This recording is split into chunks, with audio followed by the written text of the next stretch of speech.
Tubalamusizza bannakyagwe, Mukama yeebazibwe. Omuganda yalugera nti awagwa enkuba wasaana sooli.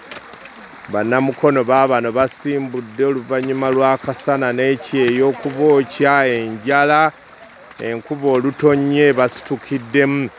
Wadde bannaffe Embaale tubasaasira ate olw'amataba, naye bannamukono basimbudde tubaga nti muzuukuke, mukwate enkumbi mulime, tusobole okulima emmere kubanga enjala ejja kutuluma. Olw'akasooli yafa, lumonde, ebijanjaalo n'ebirala byonna. Olwaleero tusiibye n'abatuuze baffe mu disitulikiti y'e Mukono nga bali mu nkola ey'awamu ey'okulima mu parish development model, okusobola okwegatta okulima emmere okulwanyisa obwavu.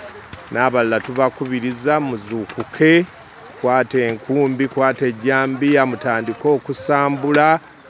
Katonda tulabe obudde bwagenda okutuwa ate tusobole okulima emmere n'eriisa abaana, amaka gaffe gabeere masanyufu n'abantu baffe babeere basanyufu.